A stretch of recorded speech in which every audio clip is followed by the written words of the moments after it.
Salam pemirsa. Para ahli mengatakan bahwa penangkapan terhadap beberapa pejabat senior di industri chip dengan tuduhan korupsi belakangan ini adalah peristiwa yang menggemparkan. Ada berita yang menyebutkan bahwa rezim Beijing frustasi dengan industri chip yang telah menghabiskan banyak dana pemerintah pusat, tetapi tidak dengan hasil yang diharapkan.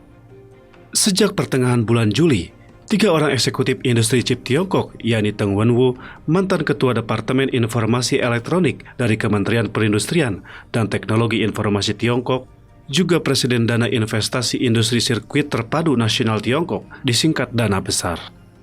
Lu Chun, mantan Presiden Sinosemik yang menangani Dana Besar. Xiao Yaqing, mantan Menteri Perindustrian dan Teknologi Informasi Tiongkok. Xiao Yaqing adalah pejabat setingkat menteri yang pertama diciduk dalam 4 tahun terakhir ini karena kasus korupsi.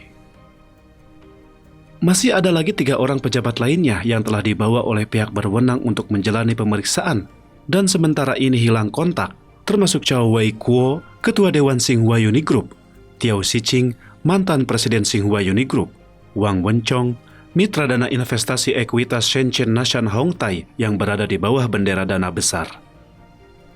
Dana Besar didirikan pada tahun 2014 yang menggunakan dana pemerintah untuk membangun rantai pasokan chip buatan Tiongkok yang akan mengurangi ketergantungan terhadap chip yang diimpor dari Amerika Serikat dan sekutunya. Dana Besar ini merupakan mikrokosmos dari cara pemerintah Tiongkok untuk mendukung industri strategis. Pada 9 Agustus, Bloomberg melaporkan bahwa daftar pejabat industri chip Tiongkok yang sedang menjalani pemeriksaan oleh pihak berwajib karena korupsi tampaknya sudah dipenuhi oleh para pemimpin senior dari industri chip besar Tiongkok. Mandat politik mendorong pemerintah berinvestasi di bidang semikonduktor. Sesungguhnya, dana besar yang pendiriannya lebih terdorong oleh mandat politik ketimbang kepentingan ekonomi telah menjadi lahan subur tumbuhnya korupsi. Demikian komentar dalam artikel MIT, Massachusetts Institute of Technology baru-baru ini.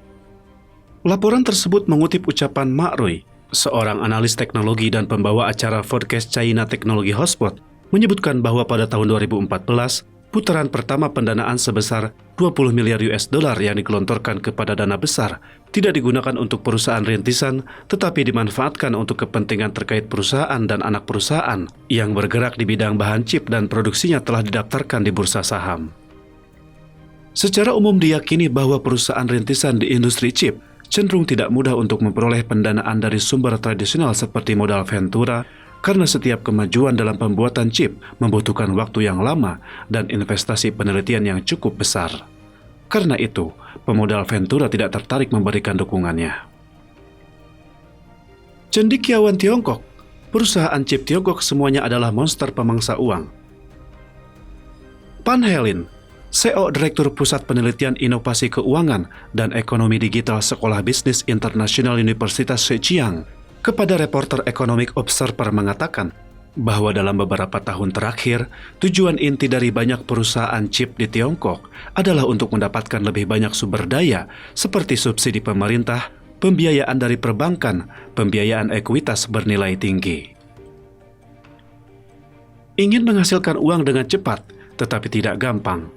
Bisnis yang terdiversifikasi lebih banyak merugi ketimbang untung.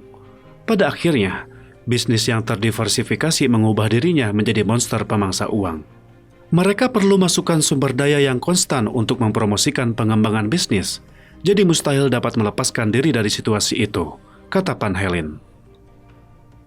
Dalam hal penelitian dan pengembangan, perusahaan-perusahaan ini seringkali tidak sabar, dan mereka lebih banyak memilih menggunakan pemikiran omset daripada pemikiran mutu produk dalam membuat chip.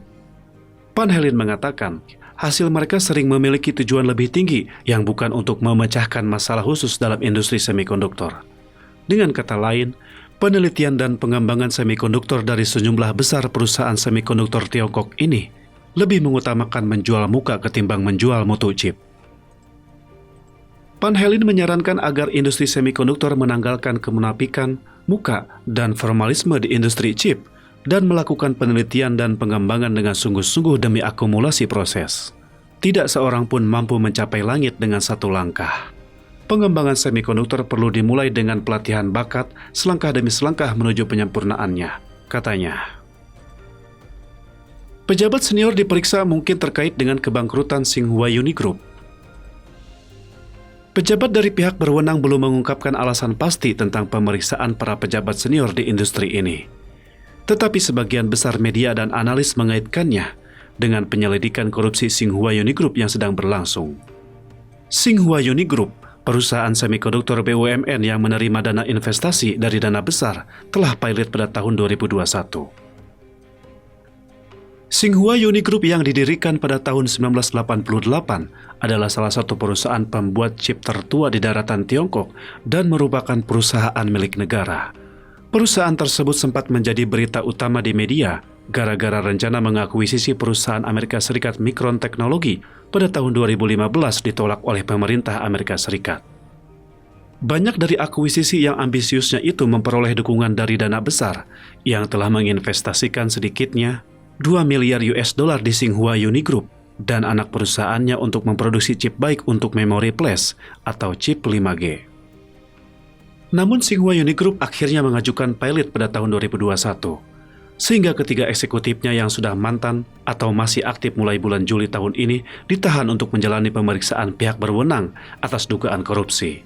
Sampai saat ini belum ada laporan lebih jauh mengenai hasil pemeriksaan terhadap mereka. Tidak jelas apakah kegagalan Tsinghua Uni Group secara langsung memicu gerakan anti korupsi di internal dana besar. Tetapi begitu mudahnya dana besar menggelontorkan uang dalam jumlah besar, dibarengi dengan strategi penyelarasan keuntungan kemungkinan besar adalah faktor utama yang menyebabkan kegagalan perusahaan tersebut. Beberapa pakar industri mengatakan bahwa publisitas yang dilakukan SMIC Semiconductor Manufacturing International Corporation baru-baru ini, yakni perusahaan telah menguasai teknologi proses chip canggih 7 nanometer, sebenarnya telah dibesar-besarkan. SMIC adalah perusahaan yang paling banyak menerima investasi tahap kedua dari dana besar. Tahap pertama adalah Tsinghua Uni Group. Menurut data tidak lengkap, bahwa sejak bulan Juli tahun 2020 hingga akhir tahun 2021, dana besar telah menginvestasikan dana untuk pendirian SMIC Shenzhen, SMIC Qingcheng, SMIC South dan lainnya, dan partisipasi dalam IPO SMIC di Dewan Inovasi Sains dan Teknologi dengan jumlah investasi lebih dari 4, miliar US dollar, setara 30 miliar renminbi. Semakin kaya sektornya, semakin rentan terjadi korupsi. Di internal PKT, industri yang menerima lebih banyak dana negara lebih rentan terhadap munculnya masalah. Pengamat senior mengatakan bahwa orientasi investasi dari dana besar adalah tempat berkembang biaknya koruptor. Matt Sheehan, seorang rekan di think tank Amerika Serikat Carnegie Endowment for International Peace, mengatakan kepada MIT bahwa dia sama sekali tidak terkejut dengan berita pejabat senior industri chip Tiongkok sedang menjalani pemeriksaan pihak berwajib.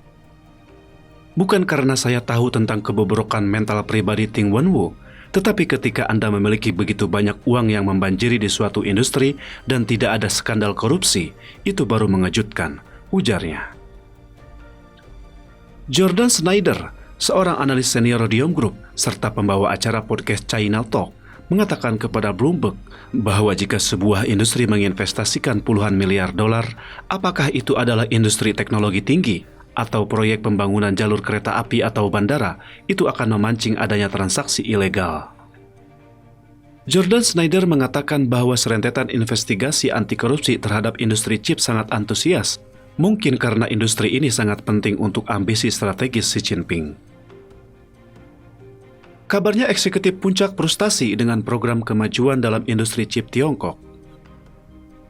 Hari Selasa 9 Agustus Bloomberg mengungkapkan bahwa para pemimpin top Partai Komunis Tiongkok frustasi karena industri chip Tiongkok yang menerima dana besar dari negara dan didukung dengan serentetan kebijakan. Namun setelah bertahun-tahun lewat masih juga gagal mengembangkan produk chip yang dapat menggantikan teknologi Amerika Serikat. Rasa malu di puncak Partai Komunis Tiongkok memuncak dalam penyelidikan anti korupsi minggu lalu terhadap beberapa pejabat senior industri chip dan investigasi dana penyelamatan Tsinghua Uni Group yang senilai 9 miliar US dollar. Bloomberg mengutip ucapan seorang sumber yang akrab dengan pemikiran pejabat tinggi PKT melaporkan bahwa Para pemimpin PKT merasa tidak puas dengan industri chip Tiongkok yang telah menerima ratusan miliar dolar pendanaan negara dan serangkaian dukungan kebijakan selama dekade terakhir, tetapi tidak mampu mencapai terobosan teknologi tingkat nasional yang diharapkan untuk memutus ketergantungan pada teknologi barat. Sumber tersebut lebih lanjut mengungkapkan bahwa Amerika Serikat semakin memperketat ekspor chip mereka kepada perusahaan industri chip Tiongkok. Mereka kini sudah dapat menahan Beijing dan berhasil mengekang ambisi teknologinya. Ketika pemerintah Amerika Serikat secara bertahap memperketat ekspor peralatan pembuat chip ke Beijing, sambil bekerja sama dengan perusahaan sekutu seperti ASML Belanda dan Nikon Jepang untuk bergabung dalam barisan blokade teknologi terhadap Beijing, makin frustasi Tiongkok semakin memuncak. Tiongkok yang berusaha untuk memperkecil jarak dalam pengembangan chip dengan Barat saja tidak membuat kemajuan yang berarti, apalagi keinginannya untuk menyalip. ASML masih mendominasi mesin litografi, sementara Nikon mengendalikan fotoresis kimia utama. Sedangkan Tiongkok masih bergantung pada impor untuk menutupi sebagian besar permintaan chip tahunannya yang nilainya mencapai 155 miliar US dollar. Sampai di sini dahulu pembahasan kita hari ini. Terima kasih atas perhatian Anda.